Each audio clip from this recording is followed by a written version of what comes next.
más. Estamos cansados. Pero, si no sabemos dónde vamos. Venga, ánimo. Adore izan. Jarraitu behar dugu. ¿Para qué seguir? Nadie nos va a agradecer nada. Nadie entiende qué hacemos aquí. Venga, pizka gehiago. Hain zaila ez izateko, ipuin bat kontatuko dizuet. Behin batean, Txinan. Txina?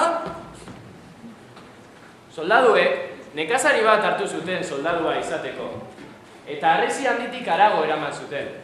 Emaztea bakarrik utzita. Venga, guazen, guazen. Tira. Hartu. Hori da. Emazteak soldaduak jarraitu zituen. Baina harresi handira iritsi zenean, ez zuen aterik ikusi. Harresia handia zen. Hain zen handia, oihuka egiten zuenean, inork ez zuela entzuten. Ez zegoen sartzeko modurik. Ez salto egiterik ere. Venga, tira, tira! Bai, bai, tira. Emazteak, buelta ematea pentsatu zuen. Guzti horrekin ahaztea eta hiltzea. Baina beste gauza bat egin zuen.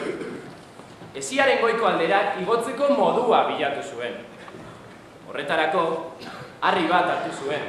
Eta gero beste bat. Eta eskailera handi bat sortzen hasi zen.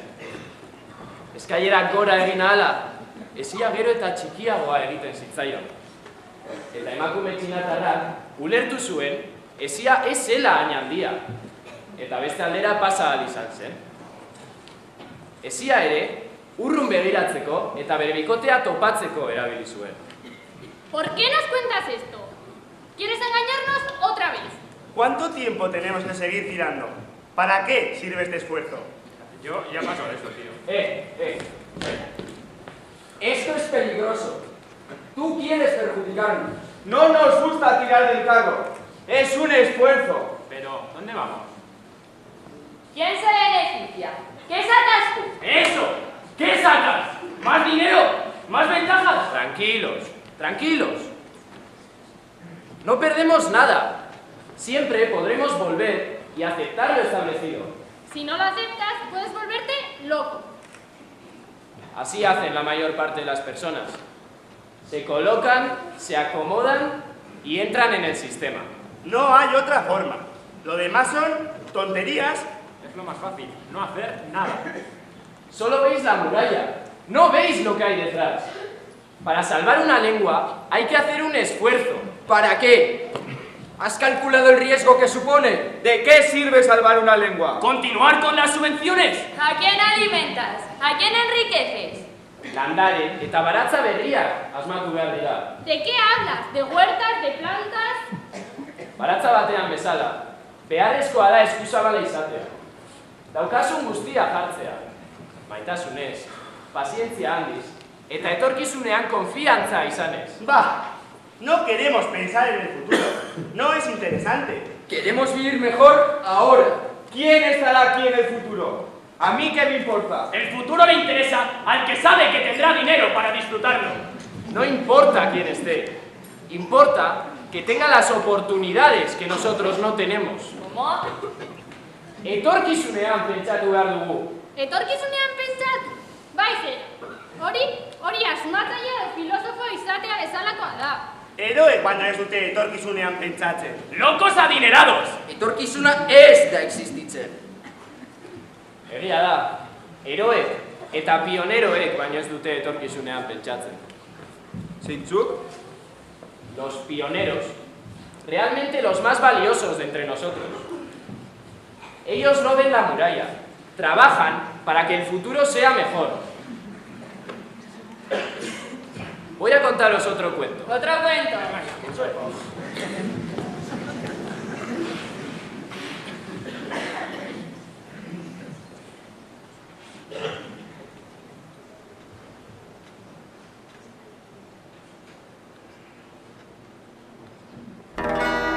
You'll never know how much I really love you.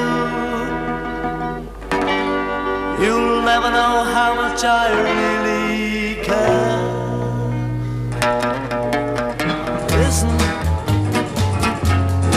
want to know the secret?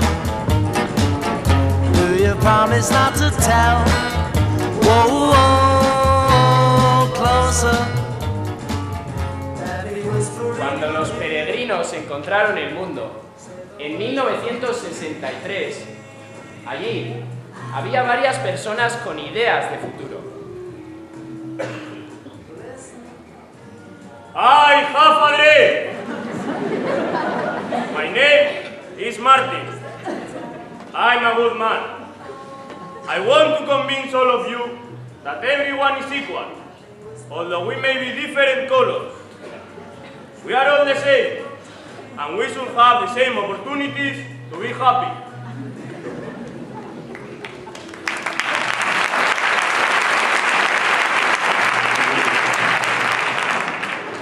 Moi, je suis Valentina, une femme astronaute de la Russie. Je vais voyager dans l'espace et je vais regarder la Terre du Nord. Je serai la première femme à aller dans l'espace.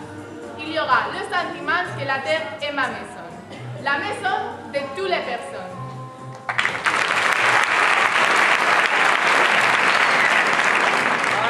I'm John, un joven músico. He compuesto esta canción para recordar a mi madre cuando me contaba cuentos. Esta canción para dar gracias, thank you very much a madre, y decir, I love you, te quiero.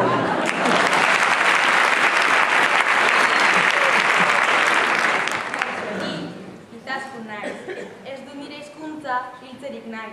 Txikitan, aurretan hitz egiten duen hizkuntza, oraingo aurrek hitz egin dezaten nahi du.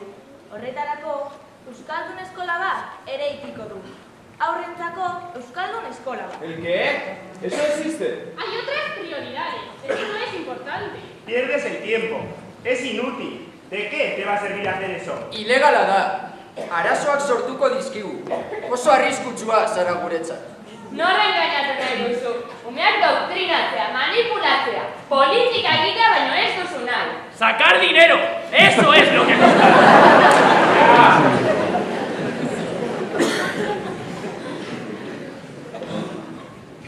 ¿Para qué quieres poner una escuela euskaldun en tu propia casa? Para que los niños tengan derecho a hablar el idioma de sus abuelos. ¿Derecho a qué? Derecho a hablar. Euren aitona monen hizkuntza hitz egitea. Zertarako? Oso hartuta da gaur egungo bizimoduek antzinako hizkuntzak sakrifikatzea. Komunikazio bide guztiak dira baliogarriak.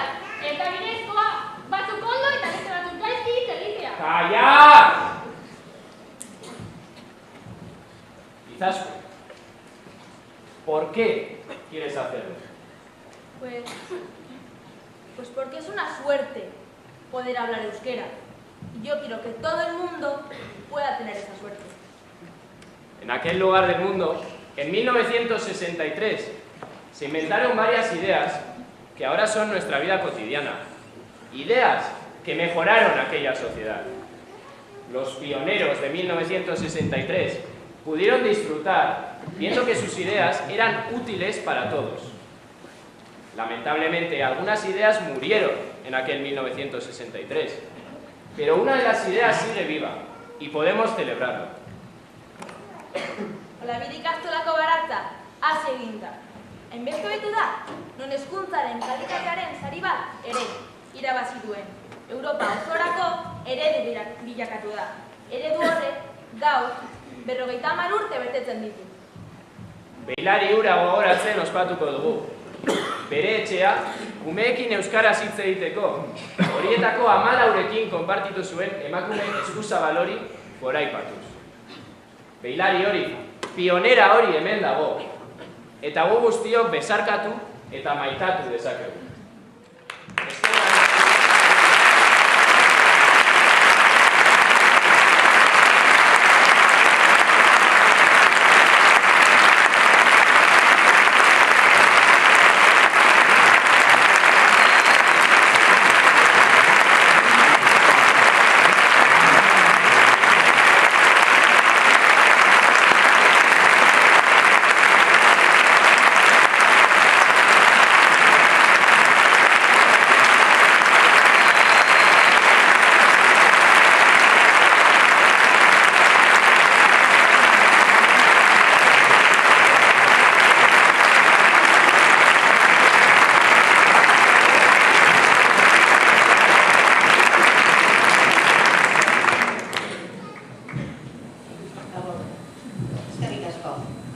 egun ederra egiten aizeate dena.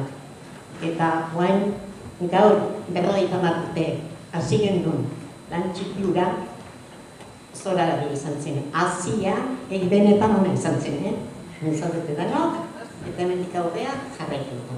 Euskararen toki guztietan zabaldu, behin bat.